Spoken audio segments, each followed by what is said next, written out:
अस्सलामुअलैकुम dear student, आज हम डिस्कस करेंगे second year mathematics unit number 4 exercise 4.5 के last 2 question according to smart syllabus हमारे पेंडिंग थे, इन्हें अटैम्प्ट करेंगे और इसमें कॉन्सेप्ट यूज़ होगा homogeneous second degree equation which is ax² plus 2h xy plus by² is equal to 0। यहाँ पर a b और h ये कांस्टेंट हैं और ये क्या हैं, are not zero at the same time, not zero simultaneously.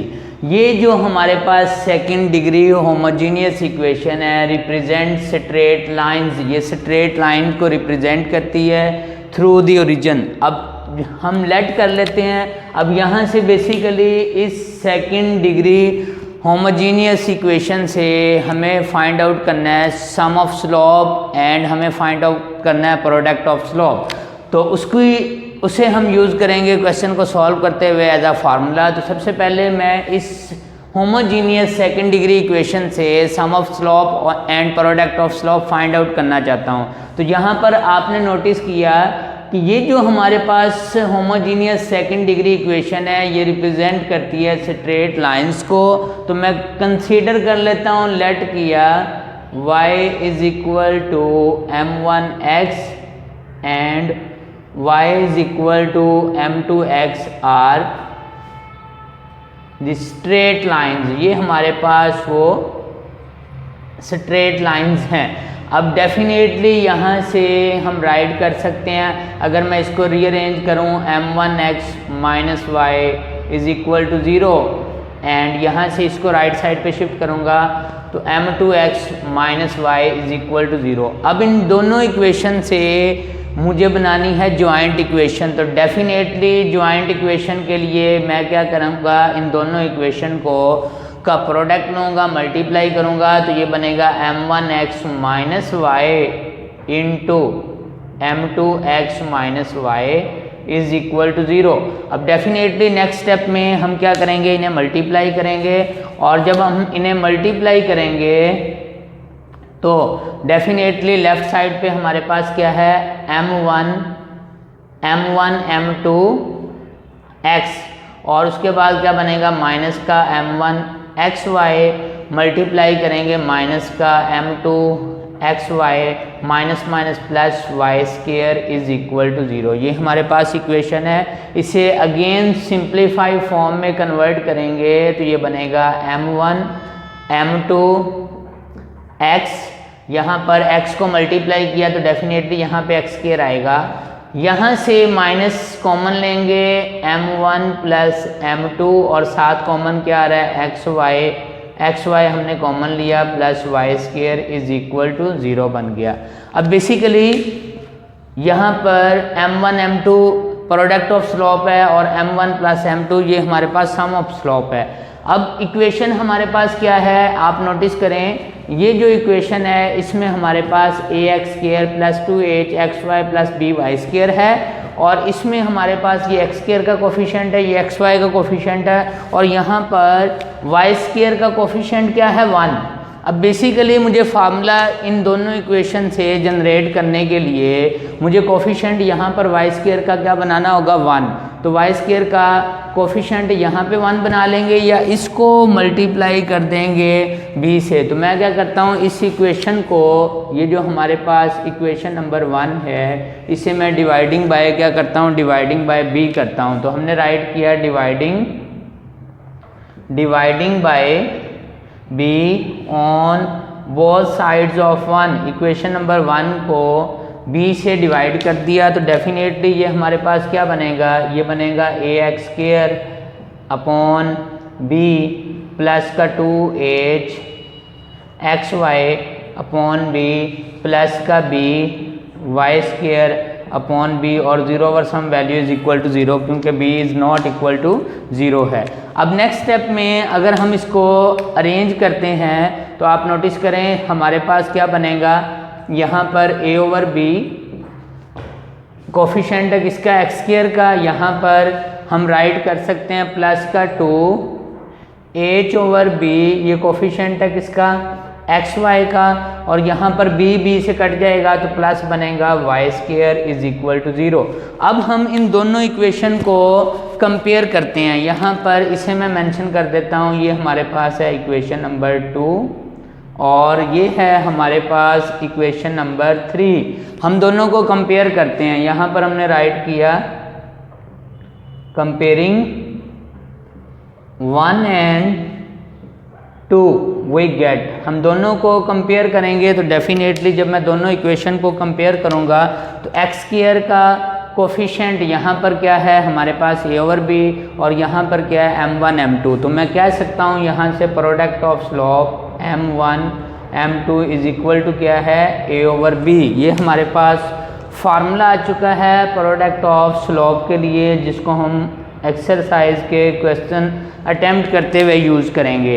And secondly यहाँ से फार्मूला ड्राइव कर सकते हैं। आप नोटिस करें y² के कोफिशिएंट 1 1 है, xy के कोफिशिएंट कंपेयर करेंगे तो यहाँ पर क्या है हमारे पास, यहाँ पर है नेगेटिव। तो मैं कह सकता हूँ यहाँ पर m1 प्रोडक्ट क्या बनेगा, प्रोडक्ट या इसको xy के कोफिशिएंट जब कंपेयर करूँगा तो मैं यहाँ पे कह सकता हूँ हमारे पास minus into m1 plus m2 equal क्या है, इक्वल है 2h अपॉन b। और इस नेगेटिव को अगर मैं राइट साइड पे शिफ्ट कर दूं तो मेरे पास क्या बनेगा m1 प्लस m2 यानी product sum of slope equal to होगा -2h/b। तो ये फार्मूला हमारे पास बन चुका है जिसे हम यूज़ करेंगे अपने क्वेश्चन को अटेम्प्ट करते हुए। और ये फार्मूले MCQs में भी आ सकते हैं कि हमारे पास प्रोडक्ट ऑफ स्लोप क्या होगा a/b और हमारे पास सम ऑफ स्लोप क्या होगा -2h/b। जी डियर स्टूडेंट, अब हम अटेम्प्ट करेंगे क्वेश्चन नंबर 7। क्वेश्चन नंबर 7 में हमें कहता है find a joint equation of the lines से जो जॉइंट इक्वेशन बनती है वो हमने फाइंड करनी है through the origin and perpendicular to the lines. और वो जो हमारे पास गिवन लाइंस हैं उस पर परपेंडिकुलर है। तो सबसे पहले हमारे पास ये एक जॉइंट इक्वेशन गिवन है। अगर ये जॉइंट इक्वेशन है तो यहाँ पर मैं इसे मेंशन कर देता हूँ कि ये हमारे पास गिवन इक्वेशन नंबर 1 है। और हमारे पास होमोजीनियस सेकंड डिग्री इक्वेशन क्या है, because ax² plus 2h xy plus by² is equal to 0। ये हमारे पास इक्वेशन है होमोजीनियस सेकंड डिग्री। अब अगर मैं इन दोनों को कंपेयर करता हूँ तो डेफिनेटली x² का कोफिशिएंट a है, y² का कोफिशिएंट b है और xy का जो कोफिशिएंट है वो है हमारे पास 2h। तो जब मैं यहाँ पे कंपेयर करूँगा कंपेयरिंग 1 एंड 2 वी गेट। जब हम इन दोनों को कंपेयर करेंगे तो डेफिनेटली हम कह सकते हैं हमारे पास a की वैल्यू क्या है, a की वैल्यू हमारे पास 1 है, 2h की वैल्यू क्या है, xy के कोफिशिएंट यहाँ पे कंपेयर कर रहे हैं। xy का कोफिशिएंट क्या है -2 tan अल्फ़ा, ये बनेगा -2 tan अल्फ़ा। और यहाँ पर b का कोफिशिएंट क्या है, b की वैल्यू क्या है -1। y² के कोफिशिएंट को कंपेयर किया तो b किसके इक्वल आया -1। तो यहाँ से हम कह सकते हैं हमारे पास a की वैल्यू 1 है, ये 2 से कैंसिल किया तो h की वैल्यू क्या है, h की वैल्यू है हमारे पास tan अल्फ़ा। a की वैल्यू आ गई है, b की वैल्यू आ गई है, h की वैल्यू आ गई है। अब हम लेट कर लेते हैं कि ये जो हमारे पास इक्वेशन है इसकी ये क्योंकि हमारे पास पेयर ऑफ लाइन से जॉइंट इक्वेशन बनी है तो वो हम लाइन लेट कर लेते हैं y is equal to m1x and y is equal to m2x। अब क्योंकि उसने साथ मेंशन किया हुआ कि ये दोनों लाइंस कहाँ से पास हो रही हैं, ओरिजिन से पास हो रही हैं, इसलिए यहाँ पे इंटरसेप्ट क्या है 0, यानी y इज इक्वल टू हमारे पास इंटरसेप्ट फॉर्म होती है y is equal to mx plus c। तो इंटरसेप्ट ओरिजिन से पास हो रही है तो इट मीन 0 है। अब इक्वेशन ऑफ परपेंडिकुलर लाइंस हमारे पास, देन इक्वेशन ऑफ परपेंडिकुलर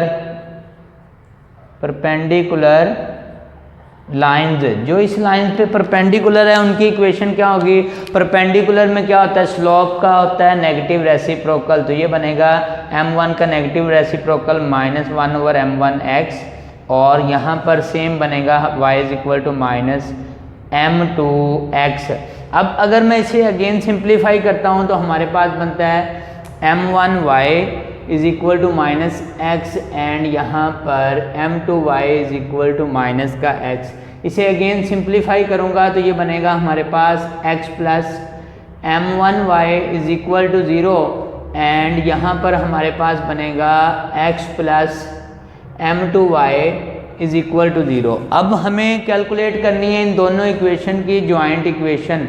तो डेफिनेटली जॉइंट इक्वेशन क्या होगी, हमारे पास जॉइंट इक्वेशन होगी, यहाँ पर दोनों का प्रोडक्ट लेंगे तो x plus m1y into x plus m2y is equal to 0। Simplify करेंगे तो ये बनेगा हमारे पास x square plus m2xy plus m1 xy plus m1 m2 y square is equal to 0। अब अगर हम यहाँ से सेकंड और थर्ड टर्म से कॉमन लेना चाहें तो हमारे पास यहाँ पे x स्क्वायर है, यहाँ पर बनेगा m1 प्लस m2, साथ ही रीअरेंज कर दिया xy plus m1 m2 y square is equal to 0। अब यहाँ पर ऑलरेडी हम डिस्कस कर चुके हैं फार्मूला सम ऑफ स्लोप्स।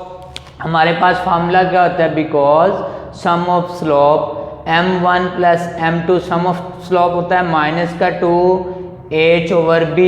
अब मैं क्या करता हूँ, यहाँ पर वैल्यू पुट करता हूँ, हमारे पास माइनस का 2h की वैल्यू क्या है, माइनस का tan अल्फ़ा, माइनस का tan अल्फ़ा अपॉन b की वैल्यू क्या है, b की वैल्यू है हमारे पास -1। तो यहाँ पर m1 प्लस m2 हमारे पास सम ऑफ स्लोप क्या बना, ये कैंसल, माइनस का 2 tan अल्फ़ा। अब कैलकुलेट करेंगे प्रोडक्ट ऑफ स्लोप। हमारे पास फार्मूला क्या है, product of slope m1 m2, product of slope होता है a ओवर b।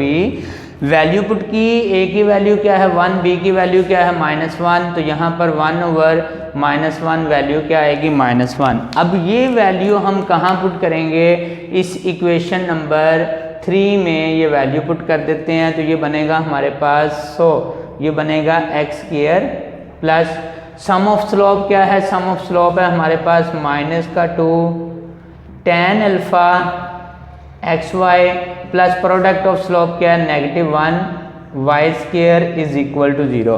अब अगर मैं इसे अगेन सिंप्लीफाई करता हूँ तो हमारे पास क्या बनेगा, x स्क्वायर माइनस का 2 tan alpha xy minus y square is equal to 0। तो ये हमारे पास इक्वेशन आ चुकी है जो रिक्वायर्ड हमें फाइंड करनी थी, जॉइंट इक्वेशन। अब डियर स्टूडेंट, अगर आप नोटिस करें तो क्वेश्चन क्या है, x square minus 2xy tan alpha minus y square equal to 0।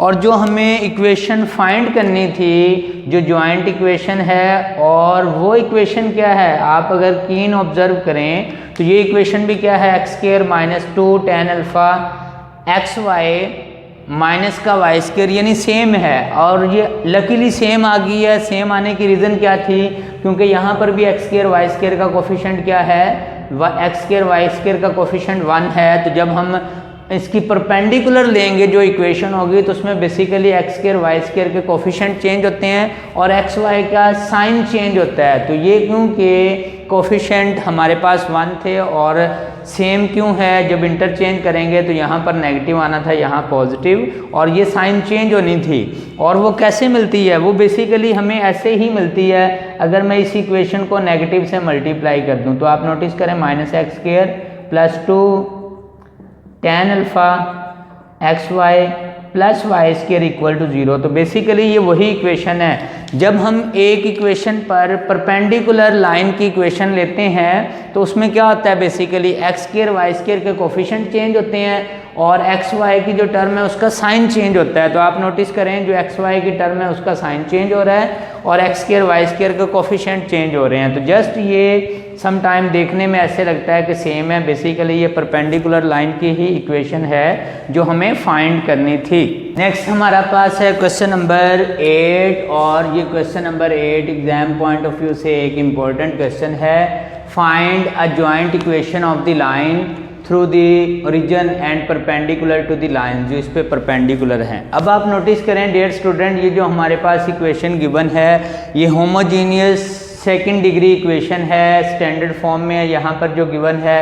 तो हमें यहाँ से पता है एक्स स्क्वायर का कोफिशिएंट a है, एक्स वाई का कोफिशिएंट 2h है और वाई स्क्वायर का जो कोफिशिएंट वो है b। तो हमें इस पे जो परपेंडिकुलर जॉइंट इक्वेशन है वो फाइंड करनी है। तो बेसिकली उसमें क्या होगा, आंसर में एक्स स्क्वायर वाई स्क्वायर का कोफिशिएंट चेंज होगा, पोजीशन चेंज करेगा, और एक्स वाई का जो कोफिशिएंट है 2h, इसमें साइन चेंज होगी, एक्स वाई के कोफिशिएंट की जस्ट साइन चेंज होगी।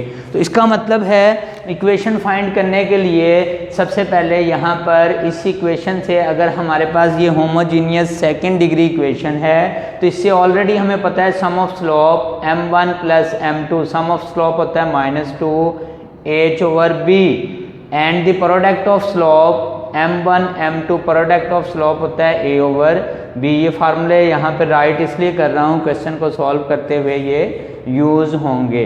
अब हम क्या करेंगे, लेट करते हैं कि हमारे पास y is equal to m1x and y is equal to m2x। ये हमारे पास पेयर ऑफ लाइन है जो कहाँ से पास हो रही हैं, जो पास हो रही हैं ओरिजिन से पास हो रही हैं, और जिसकी जॉइंट इक्वेशन ये है। तो डेफिनेटली इस पे जो परपेंडिकुलर इक्वेशन है वो फाइंड करनी है, परपेंडिकुलर लाइन जो है उसकी इक्वेशन फाइंड करनी है। तो डेफिनेटली जब परपेंडिकुलर लेंगे तो परपेंडिकुलर में क्या होता है, स्लोप होता है नेगेटिव रेसिप्रोकल, यानी y is equal to m1x। ये एक इक्वेशन ऑफ लाइन है, ये लाइन को रिप्रेजेंट कर रही है। इस पे जो परपेंडिकुलर इक्वेशन होगी उसकी परपेंडिकुलर जो लाइन होगी उसकी स्लोप क्या होगी, इसकी स्लोप का नेगेटिव रेसिप्रोकल, और सेम यहाँ पर बनेगा इस स्लोप का नेगेटिव रेसिप्रोकल 1 ओवर m2x।